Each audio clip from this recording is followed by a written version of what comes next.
അസ്സലാമു അലൈക്കും വറഹ്മത്തുള്ളാഹി വബറകാതുഹു. പ്രിയപ്പെട്ട സഹോദരങ്ങളെ, ഇന്ന് രാത്രി നിങ്ങൾ ഉറങ്ങാൻ പോകുമ്പോൾ, ഈ ശരീരം കിടക്കയിൽ വിശ്രമിക്കുമ്പോൾ, നമ്മുടെ ആത്മാവ് സുരക്ഷിതമാണെന്ന് ഉറപ്പു നൽകാൻ നമുക്കെന്തുണ്ട്? ഖബറിലെ ഇരുട്ടിനെ പ്രകാശമാക്കുന്ന ഒരു വെളിച്ചമുണ്ടോ? മണ്ണിനടിയിലെ ഏകാന്തതയിൽ നമ്മൾ ഒറ്റയ്ക്കല്ലെന്ന് പറയുന്ന ഒരു വാക്കുണ്ടോ? മലക്കുകൾ ചോദ്യം ചെയ്യാനെത്തുമ്പോൾ ഭയപ്പെടേണ്ട എന്ന് പറയാൻ ഒരു ശബ്ദമുണ്ടോ? എൻ്റെ പ്രിയപ്പെട്ട സഹോദരങ്ങളെ, ഖുർആനിൽ ഒരു അധ്യായമുണ്ട്. വെറും 30 വചനങ്ങൾ മാത്രം. പക്ഷേ അത് ഒരു കവചമാണ്, ഒരു കാവലാളാണ്, ഒരു ശുപാർശകനാണ്. പ്രവാചകൻ മുഹമ്മദ് നബി സല്ലല്ലാഹു അലൈഹി വസല്ലം ഉറങ്ങുന്നതിനു മുൻപ് ഒരിക്കലും ഉപേക്ഷിക്കാത്ത ഒരു അനുഗ്രഹീത അധ്യായം. ഖബറിലെ ശിക്ഷയ്ക്കും വിശ്വാസിക്കും ഇടയിൽ ഒരു പരിചയായി നിൽക്കുന്ന അധ്യായം, സൂറത്തുൽ മുൽക്ക്. എന്തുകൊണ്ടാണ് ഈ അധ്യായം ഇത്ര ശക്തമായത്? എന്തുകൊണ്ടാണ് മലക്കുകൾ ഇത് കേൾക്കുമ്പോൾ നിശബ്ദരാകുന്നത്? എന്തുകൊണ്ടാണ് ഖബർ പോലും ഈ വചനങ്ങൾക്ക് മുന്നിൽ ശാന്തമാകുന്നത്? ഇന്ന് ഈ വീഡിയോയിൽ നിങ്ങളുടെ ഹൃദയത്തെയും നിങ്ങളുടെ അന്തിമ യാത്രയെയും മാറ്റിമറിക്കാൻ പോന്ന സൂറത്തുൽ മുൽക്കിൻ്റെ അറിയപ്പെടാത്ത രഹസ്യങ്ങളിലേക്കാണ് നാം കടക്കുന്നത്. അനുഗ്രഹീതമായ ഈ അധ്യായത്തിന് പിന്നിലെ അസാധാരണമായ കഥ നിങ്ങൾക്കറിയാമോ? ഇത് പാരായണം ചെയ്യുമ്പോൾ മലക്കുകൾ എന്തിനാണ് ഒരുമിച്ച് കൂടുന്നത് എന്ന് നിങ്ങൾക്കറിയാമോ? 14 നൂറ്റാണ്ടുകളായി മറഞ്ഞുകിടക്കുന്ന ആ നിഗൂഢതകൾ ഇന്ന് നാം വെളിപ്പെടുത്തുകയാണ്. ജീവിതത്തെയും മരണത്തെയും അതിനപ്പുറത്തുള്ള കാര്യങ്ങളെക്കുറിച്ചുള്ള നിങ്ങളുടെ ധാരണകളെ മാറ്റിമറിക്കാൻ പോകുന്ന രഹസ്യങ്ങളാണവ. ഈ കഥ തുടങ്ങുന്നത് മക്കയിലെ തിരക്കേറിയ തെരുവുകളിലോ മദീനയിലെ ശാന്തമായ ഹാളുകളിലോ അല്ല, മറിച്ച് സർവ്വ അധികാരങ്ങളുടെയും രാജാവായ അല്ലാഹു തൻ്റെ ഏറ്റവും ശക്തമായ അധ്യായങ്ങളിലൊന്ന് വെളിപ്പെടുത്താൻ തിരഞ്ഞെടുത്ത ആകാശത്തിൻ്റെ അനന്തതയിലാണ്. മുൽക്ക് എന്ന വാക്കിൻ്റെ അർത്ഥം തന്നെ ആധിപത്യം, പരമാധികാരം, സമ്പൂർണ്ണ രാജാധികാരം എന്നൊക്കെയാണ്. ഈ അധ്യായം പ്രവാചകൻ മുഹമ്മദ് നബി സല്ലല്ലാഹു അലൈഹി വസല്ലമയുടെ ഹൃദയത്തിലേക്ക് ഇറങ്ങി വന്നപ്പോൾ അതത്രമേൽ മഹിമയോടും ശക്തിയോടും കൂടിയാണ് വന്നത്. ഭൂമി പോലും തൻ്റെ നാഥൻ്റെ പരമാധികാരത്തെ തിരിച്ചറിഞ്ഞ് വിറകൊള്ളുന്നതായി തോന്നി. ഇസ്ലാമിൻ്റെ സന്ദേശം മരുഭൂമിയിലെ കാറ്റിലൂടെ ഒരിളം തെന്നൽ പോലെ പടരുന്ന മക്കയിലെ ആദ്യകാലങ്ങളിലായിരുന്നു ഇത്. വിശ്വാസികൾ കുറവായിരുന്നു, പീഡനങ്ങൾ കഠിനമായിരുന്നു, അറിവില്ലായ്മയുടെ അന്ധകാരം അതിശക്തമായിരുന്നു. ഹൃദയങ്ങൾക്ക് കരുത്തും ആത്മാക്കൾക്ക് ആശ്വാസവും ആവശ്യമായിരുന്ന ആ പരീക്ഷണ ഘട്ടത്തിലാണ് അല്ലാഹു തൻ്റെ നിത്യമായ ആധിപത്യത്തിൻ്റെ ഓർമ്മപ്പെടുത്തലായും പ്രത്യാശയുടെ കിരണമായും സൂറത്തുൽ മുൽക്ക് ഇറക്കിക്കൊടുത്തത്. നക്ഷത്രങ്ങൾ പതിവിലും കൂടുതൽ തിളങ്ങുന്ന ഒരു രാത്രിയിൽ ജിബ്രീൽ അലൈഹിസ്സലാം വഴിയാണ് ഈ വെളിപ്പെടുത്തൽ വന്നത്. മാലാഖ ദിവ്യവചനങ്ങളുമായി ഇറങ്ങി വന്നപ്പോൾ പ്രവാചകൻ മുഹമ്മദ് നബി സല്ലല്ലാഹു അലൈഹി വസല്ലമയുടെ ചുറ്റുമുള്ള അന്തരീക്ഷം ആത്മീയ ഊർജത്താൽ നിറഞ്ഞു നിന്നു. തബാറക്കല്ലദീ ബിയദിഹിൽ മുൽക്ക് എന്ന പ്രാരംഭവചനം മക്കയിലെ താഴ്വരകളിൽ മുഴങ്ങിക്കേട്ടു. കല്ലുകൾ പോലും ആ ദിവ്യസ്തുതി ഏറ്റുപാടുന്നതായി തോന്നി. എന്നാൽ എന്തുകൊണ്ടാണ് ഈ പ്രത്യേക അധ്യായം വെളിപ്പെടുത്തപ്പെട്ടത്? തൻ്റെ ദൂതനെയും ആദ്യകാല മുസ്ലിം സമൂഹത്തെയും ആശ്വസിപ്പിക്കാൻ ഈ പ്രത്യേക വചനങ്ങൾ തന്നെ അല്ലാഹു തിരഞ്ഞെടുക്കാൻ കാരണമായ സാഹചര്യങ്ങൾ എന്തായിരുന്നു? ഇസ്ലാമിൻ്റെ ആദ്യ നാളുകളിൽ വിശ്വാസികൾ നേരിട്ട കഠിന പോരാട്ടങ്ങൾ മനസ്സിലാക്കുന്നതിലാണ് ഇതിൻ്റെ ഉത്തരം അടങ്ങിയിരിക്കുന്നത്. തങ്ങളുടെ പൈതൃക ദൈവങ്ങളെ ഉപേക്ഷിച്ച് ഏകനായ അല്ലാഹുവിനെ ആരാധിക്കാൻ ധൈര്യം കാണിച്ചവരുടെ ജീവൻ അപകടത്തിലാക്കിക്കൊണ്ട് മക്കയിലെ ബഹുദൈവ വിശ്വാസികൾ പീഡനങ്ങൾ ശക്തമാക്കി. അമിതമായ എതിർപ്പുകൾക്ക് മുന്നിൽ ചില വിശ്വാസികളുടെ ഹൃദയങ്ങൾ പതറുകയും സംശയങ്ങൾ കടന്നുകയറുകയും ചെയ്തു. അത്തരമൊരു വെല്ലുവിളി ചേർന്ന ഘട്ടത്തിലാണ് ഒരു കൂട്ടം സ്വഹാബികൾ പ്രവാചകൻ മുഹമ്മദ് നബി സല്ലല്ലാഹു അലൈഹി വസല്ലമയെ സമീപിച്ച് തങ്ങളുടെ ഹൃദയത്തെ അലട്ടുന്ന ചോദ്യങ്ങൾ ചോദിച്ചത്.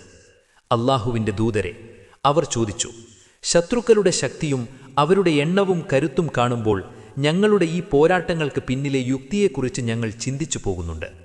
മർദ്ദിക്കപ്പെടുന്നവർ വിജയിക്കുന്നതായി കാണുമ്പോൾ അല്ലാഹുവിൻ്റെ അധികാരം എവിടെയാണ്? പ്രവാചകൻ സൗമ്യമായി പുഞ്ചിരിച്ചു. അദ്ദേഹത്തിൻ്റെ കണ്ണുകളിൽ തൻ്റെ നാഥൻ്റെ അനന്തമായ കാരുണ്യം പ്രതിഫലിച്ചു. അദ്ദേഹം മറുപടി നൽകുന്നതിനു മുൻപ് തന്നെ ജിബ്രീൽ അലൈഹിസ്സലാം ഇറങ്ങി വന്നു. ആ വെളിപ്പെടുത്തൽ സ്വഹാബികളുടെ ഉടനടിയുള്ള ആശങ്കകൾക്ക് മാത്രമല്ല, ലോകാവസാനം വരെയുള്ള വിശ്വാസികൾക്കുള്ള വഴികാട്ടിയുമായി മാറി. പ്രവാചകന്റെ പവിത്ര അധരങ്ങളിൽ നിന്ന് സൂറത്തുൽ മുൽക്കിൻ്റെ വചനങ്ങൾ ഒഴുകി വന്നപ്പോൾ മുൻപനുഭവിക്കാത്ത ഒരു സമാധാനം തങ്ങളുടെ ഹൃദയങ്ങളിൽ നിറയുന്നതായി സ്വഹാബികൾക്ക് അനുഭവപ്പെട്ടു. എല്ലാ ആധിപത്യവും എല്ലാ അധികാരവും അല്ലാഹുവിനു മാത്രമാണെന്ന അടിസ്ഥാന സത്യം സ്ഥാപിച്ചുകൊണ്ടാണ് ഈ അധ്യായം തുടങ്ങിയത്. ആകാശഭൂമികളുടെ സൃഷ്ടാവായ രാജാധിരാജന്റെ മുന്നിൽ ഒരു രാജാവോ ചക്രവർത്തിയോ സ്വേച്ഛാധികാരിയോ യഥാർത്ഥ പരമാധികാരം അവകാശപ്പെടാൻ കഴിയില്ല. രണ്ടാമത്തെ വചനം അതിലും ആഴത്തിലുള്ളൊരു വെളിപ്പെടുത്തലായിരുന്നു നൽകിയത്. അല്ലദീ ഖലഖൽ മൗത വൽ ഹയാത ലിയബ്ലുവക്കും അയ്യക്കും അഹ്സനു അമല. നിങ്ങളിൽ ആരാണ് കർമ്മം കൊണ്ട് ഏറ്റവും മികച്ചവനെന്ന് പരീക്ഷിക്കുന്നതിനായി മരണത്തെയും ജീവിതത്തെയും സൃഷ്ടിച്ചവൻ. മനുഷ്യരാശിയെ വേട്ടയാടുന്ന നിത്യമായ ചോദ്യത്തിനുള്ള ഉത്തരമായിരുന്നു ഇത്. നമ്മൾ എന്തിനാണ് നിലനിൽക്കുന്നത്? നമ്മൾ എന്തിനാണ് പരീക്ഷണങ്ങളും കഷ്ടപ്പാടുകളും നേരിടുന്നത്? ലക്ഷ്യം വ്യക്തമായിരുന്നു. ഈ ജീവിതം ഒരു പരീക്ഷണമാണ്. മരണം ഒരു അവസാനമല്ല, മറിച്ച് നിലനിൽപ്പിന്റെ അടുത്ത ഘട്ടത്തിലേക്കുള്ള മാറ്റമാണ്. വെളിപ്പെടുത്തൽ തുടർന്നപ്പോൾ അത് അല്ലാഹുവിന്റെ സൃഷ്ടികളുടെ ഉജ്ജ്വലമായ ചിത്രങ്ങൾ വിവരിച്ചു. അത് കേൾവിക്കാരെ വിസ്മയിപ്പിച്ചു. പൂർണ്ണമായ ഐക്യത്തോടെ ഒന്നിനു മുകളിൽ ഒന്നായി അടുക്കി വച്ചിരിക്കുന്ന 7 ആകാശങ്ങൾ അവയുടെ സ്രഷ്ടാവിന്റെ കുറ്റമറ്റ കരവിരുതിന് സാക്ഷ്യം വഹിച്ചു. മാ തറാ ഫീ ഖൽഖിർ റഹ്മാനി മിൻ തഫാവുത്. പരമകാരുണികന്റെ സൃഷ്ടിപ്പിൽ യാതൊരു അപാകതയും നീ കാണുകയില്ല. ദിവ്യ രൂപകൽപ്പനയിൽ എന്തെങ്കിലും കുറവുണ്ടോ എന്ന് വീണ്ടും വീണ്ടും പരിശോധിക്കാൻ ഈ വചനങ്ങൾ ശ്രോതാക്കളെ വെല്ലുവിളിച്ചു. തുടർന്ന് ഈ അധ്യായം മനുഷ്യന്റെ നോട്ടത്തെ അനന്തമായി പരന്നുകിടക്കുന്ന ആകാശത്തിലേക്ക് തിരിച്ചുവിട്ടു. ഫർജിഇൽ ബസറ ഹൽ തറാ മിൻ ഫുതൂർ. നിന്റെ കാഴ്ച വീണ്ടും തിരിച്ചുവിടുക. വല്ല വിള്ളലുകളും നീ കാണുന്നുണ്ടോ? ഇതൊരു കാവ്യപ്രയോഗം മാത്രമായിരുന്നില്ല, മറിച്ച് ആകാശത്തെക്കുറിച്ച് പഠിക്കാനും ദിവ്യ സൃഷ്ടിയുടെ പൂർണ്ണത കണ്ടെത്താനുമുള്ള ശാസ്ത്രീയമായ അന്വേഷണത്തിനുള്ള ആഹ്വാനം കൂടിയായിരുന്നു. ആധുനിക ജ്യോതിശാസ്ത്രം പ്രപഞ്ച രൂപകൽപ്പനയുടെ തടസ്സമില്ലാത്ത സ്വഭാവം സ്ഥിരീകരിക്കുന്നതിന് 14 നൂറ്റാണ്ടുകൾക്ക് മുൻപ് തന്നെ ഖുർആൻ മനുഷ്യന്റെ ശ്രദ്ധ ഈ അത്ഭുതത്തിലേക്ക് തിരിച്ചുവിട്ടിരുന്നു. എന്നാൽ സൂറത്തുൽ മുൽക്ക് സൃഷ്ടിപ്പിലെ ഭൗതിക വിസ്മയങ്ങളെ വിവരിക്കുന്നതിൽ മാത്രം ഒതുങ്ങി നിന്നില്ല.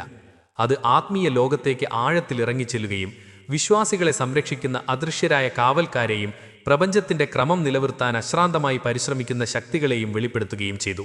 ദിവ്യ സംഭാഷണങ്ങൾ ചോർത്താൻ ശ്രമിക്കുന്ന വിമതരായ ജിന്നുകൾക്കെതിരെയുള്ള മിസൈലുകളായി നക്ഷത്രങ്ങളെ ഈ അധ്യായം വിശേഷിപ്പിച്ചു. സൃഷ്ടിപ്പിലെ ഓരോ ഘടകവും മഹത്തായ ഒരു രൂപകൽപ്പനയിൽ ഓരോ ലക്ഷ്യം സേവിക്കുന്ന ഒരു പ്രപഞ്ചത്തിന്റെ ചിത്രം അത് വരച്ചുകാട്ടി. സഹാബികൾ ഈ വെളിപ്പെടുത്തലുകൾ കേട്ടപ്പോൾ തങ്ങളുടെ പോരാട്ടങ്ങളുടെ അവരുടെ കാഴ്ചപ്പാട് ഡ്രമാറ്റിക്കായി മാറി. തങ്ങളെ നേരിടുന്ന പീഡനങ്ങൾ താൽക്കാലികമാണെന്നും എന്നാൽ തങ്ങളെ വിളിച്ചിരിക്കുന്ന ആധിപത്യം ശാശ്വതമാണെന്നും അവർ തിരിച്ചറിഞ്ഞു. വിശ്വാസത്തെ തള്ളിക്കളിക്കുന്നവർ ഈ ലോകത്ത് മാത്രമല്ല പരലോകത്തും പ്രത്യാഘാതങ്ങൾ നേരിടേണ്ടി വരുമെന്നും വിശ്വസിക്കുകയും സൽക്കർമ്മങ്ങൾ ചെയ്യുകയും ചെയ്യുന്നവർക്ക് ദിവ്യകാരുണ്യത്തിന്റെ ചിറകിന് കീഴിൽ സംരക്ഷണം ലഭിക്കുമെന്നും ഈ അധ്യായം അവരെ ഓർമ്മിപ്പിച്ചു. സൂറത്തുൽ മുൽക്കിന്റെ ഏറ്റവും ശക്തമായ വശങ്ങൾ പരലോകത്തെക്കുറിച്ചുള്ള അതിന്റെ ഉജ്ജ്വലമായ വിവരണമാണ്. അത് വെറും സങ്കല്പങ്ങളായല്ല, മറിച്ച് യഥാർത്ഥ യാഥാർത്ഥ്യങ്ങളായാണ് അവതരിപ്പിക്കുന്നത്.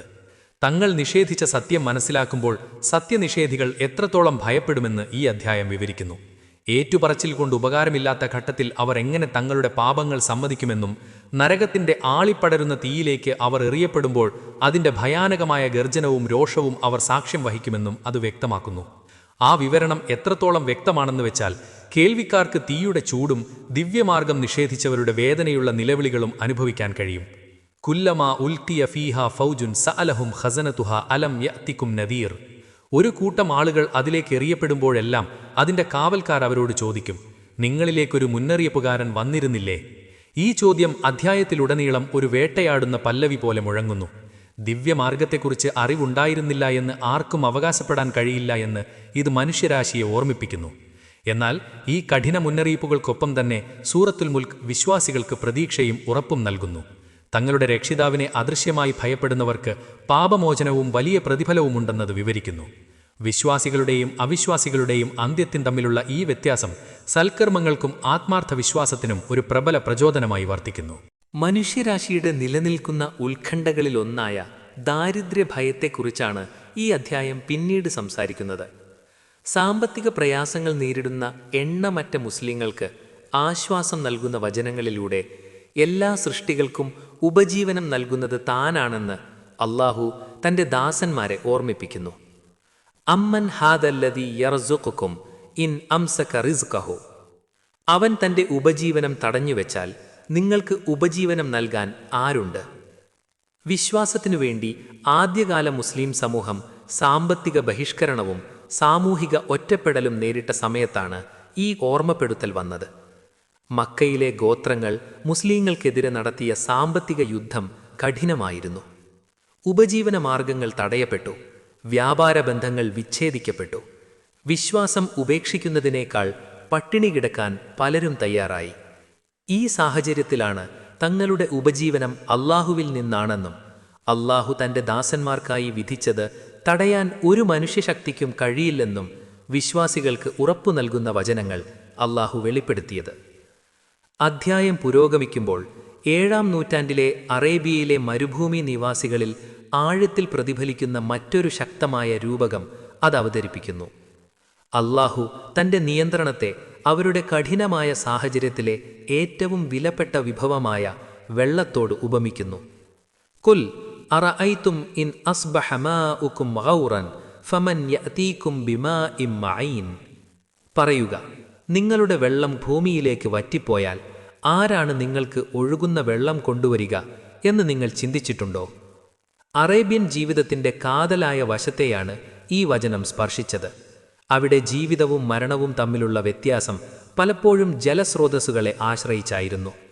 ജലസ്രോതസ്സുകൾ വറ്റിപ്പോകുമ്പോൾ സമൃദ്ധി എത്ര പെട്ടെന്ന് നാശത്തിലേക്ക് മാറുമെന്ന് മരുഭൂമിയിലെ ഗോത്രങ്ങൾക്ക് നന്നായി അറിയാമായിരുന്നു.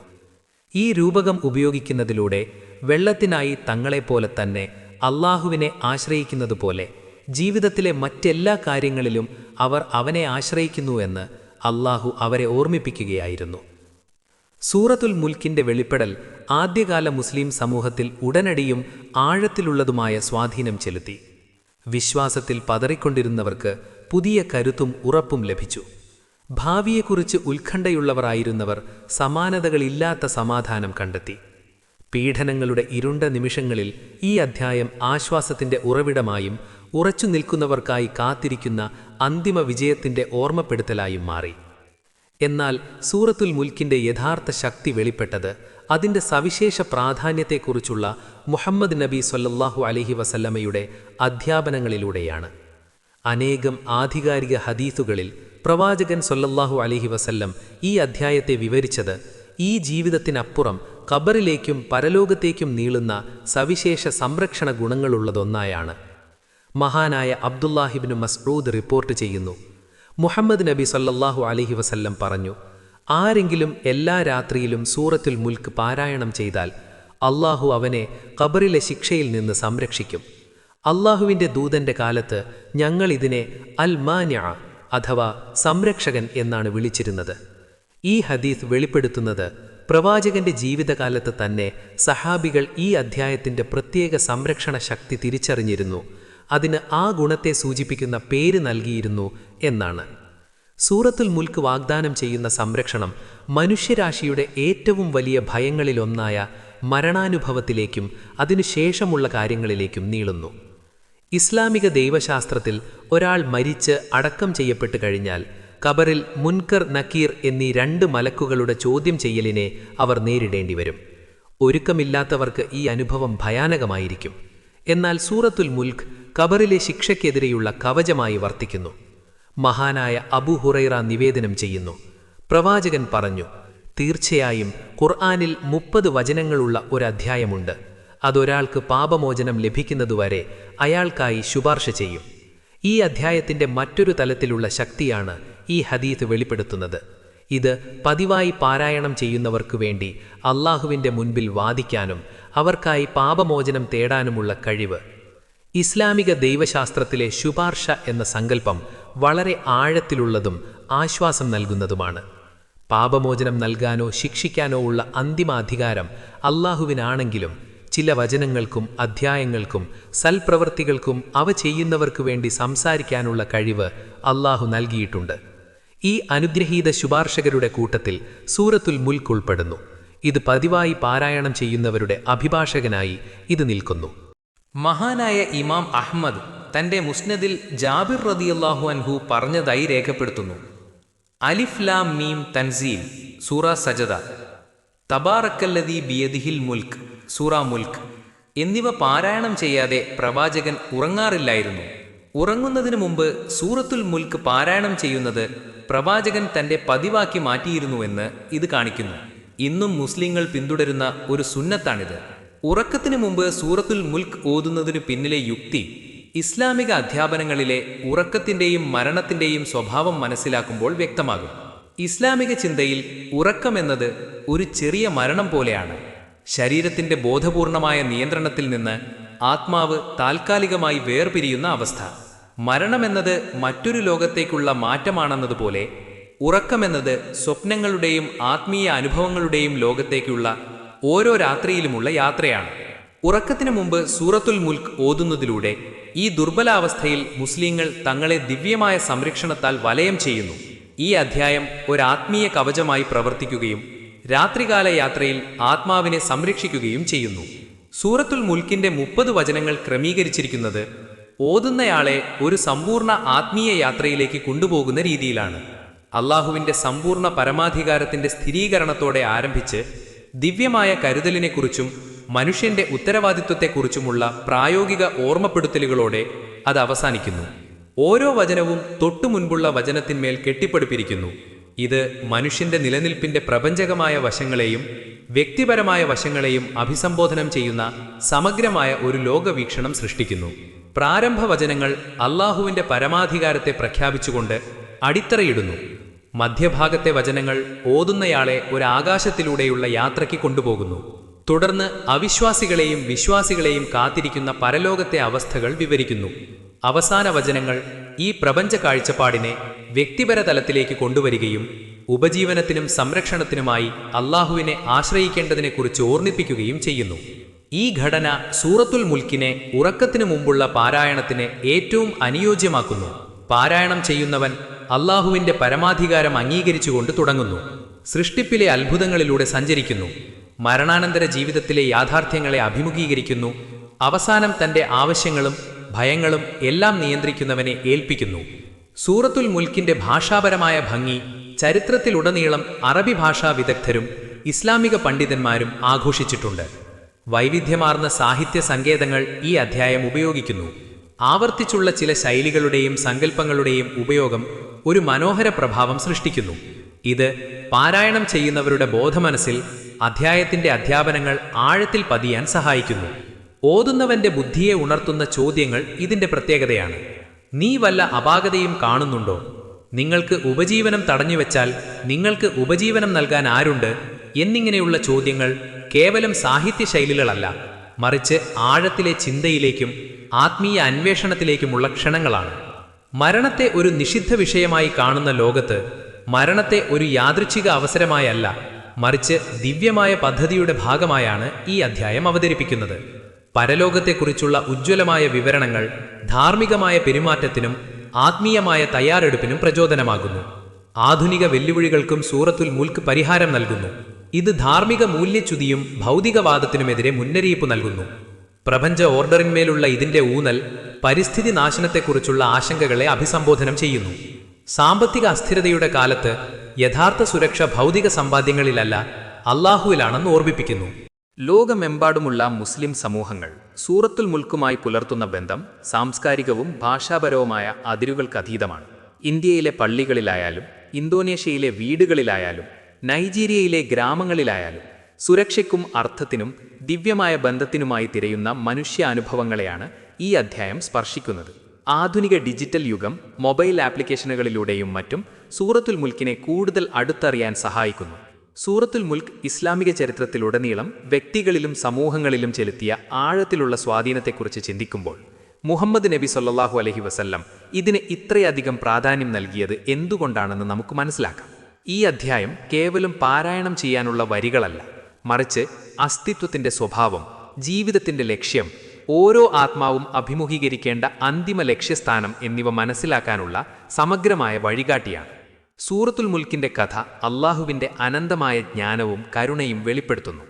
പീഡനങ്ങൾ വർദ്ധിക്കുകയും വെല്ലുവിളികൾ ശക്തമാവുകയും ചെയ്ത ഘട്ടത്തിൽ ആദ്യകാല മുസ്ലിം സമൂഹത്തിന് കൃത്യമായ സമയത്ത് നൽകപ്പെട്ട കരുത്തായിരുന്നു ഇത്. ഇന്നത്തെ മുസ്ലിങ്ങൾക്കും തങ്ങളുടെ വെല്ലുവിളികൾക്കിടയിൽ സഹാബികൾക്ക് ലഭിച്ച അതേ ആശ്വാസവും സംരക്ഷണവുമാണ് ഈ അധ്യായം നൽകുന്നത്. അരാജകമെന്ന് തോന്നുന്ന ലോകത്ത് എല്ലാത്തിനെയും ഭരിക്കുന്ന ഒരു ക്രമവും ലക്ഷ്യവുമുണ്ടെന്ന് ഇത് നമ്മെ ഓർമ്മിപ്പിക്കുന്നു. നമ്മുടെ നിയന്ത്രണത്തിന് അപ്പുറമുള്ള കാര്യങ്ങളിൽ നമ്മൾ തളർന്നു പോകുമ്പോൾ എല്ലാത്തിനെയും നിയന്ത്രിക്കുന്നവനിലേക്ക് ഇത് നമ്മുടെ ശ്രദ്ധ തിരിക്കുന്നു. ഈ അനുഗ്രഹീത അധ്യായത്തിലെ 30 വചനങ്ങൾ ഒരായുസ്കാലം മുഴുവൻ നയിക്കാനാവശ്യമായ ജ്ഞാനവും മരണാനന്തര ജീവിതത്തിലേക്കുള്ള യാത്രയിൽ വിശ്വാസിയെ സംരക്ഷിക്കാനുള്ള ശക്തിയും ഉൾക്കൊള്ളുന്നു. എൻ്റെ പ്രിയപ്പെട്ട സഹോദരങ്ങളെ, ഇവിടെ ഈ വീഡിയോയുടെ അവസാനം ഒരു ചോദ്യത്തോടെ നമുക്ക് നിൽക്കാം. ഇന്ന് രാത്രി നിങ്ങൾ ഉറങ്ങാൻ പോകുമ്പോൾ നിങ്ങളുടെ കയ്യിൽ ഫോൺ ഉണ്ടാകും, മനസ്സിൽ ചിന്തകളുണ്ടാകും. പക്ഷേ നിങ്ങളുടെ നാവിൽ സൂറത്തുൽ മുൽക്ക് ഉണ്ടാകുമോ? കാരണം നമുക്ക് ഉറപ്പ് നൽകപ്പെട്ടിട്ടില്ല ഇന്നുറങ്ങുന്നവൻ നാളെ ഉണരുമെന്ന്. പക്ഷേ ഉറപ്പ് നൽകപ്പെട്ടിട്ടുണ്ട് സൂറത്തുൽ മുൽക്ക് പാരായണം ചെയ്യുന്നവൻ ഖബറിലെ ശിക്ഷയിൽ നിന്ന് സംരക്ഷിക്കപ്പെടുമെന്ന്. ഇത് വെറുമൊരു അധ്യായമല്ല, ഇതൊരു ബന്ധമാണ്. നിങ്ങളും നിങ്ങളുടെ റബ്ബും തമ്മിലുള്ള ഒരു രാത്രികാല സംഭാഷണം. അള്ളാഹുവിൻ്റെ പരമാധികാരം അംഗീകരിച്ചുറങ്ങാൻ പോകുന്നവന് ഭയപ്പെടാൻ ഒന്നുമില്ല. അവൻ ഉറങ്ങുന്നത് ഒരു രാജാവിൻ്റെ സംരക്ഷണത്തിലാണ്. ഇന്നു മുതൽ ഒരു തീരുമാനമെടുക്കൂ. എൻ്റെ ഓരോ രാത്രിയും സൂറത്തുൽ മുൽക്കോടെ അവസാനിപ്പിക്കുമെന്ന്. നിങ്ങളിത് പതിവാക്കിയാൽ നിങ്ങളുടെ ഖബർ ഇൻഷാ അല്ലാഹ് ഒരു സ്വർഗോദ്യാനമാകും. അള്ളാഹു നമ്മളെ സൂറത്തുൽ മുൽക്ക് പതിവായി പാരായണം ചെയ്യുന്നവരിൽ ഉൾപ്പെടുത്തട്ടെ. ഖബറിൻ്റെ ശിക്ഷയിൽ നിന്ന് നമ്മളെ സംരക്ഷിക്കട്ടെ. അവൻ്റെ കാരുണ്യത്തിൽ നമ്മളെ ഒന്നിച്ചു കൂട്ടട്ടെ. ആമീൻ യാ റബ്ബൽ ആലമീൻ. അസ്സലാമു അലൈക്കും വറഹ്മത്തുള്ളാഹി വബറകാതുഹു.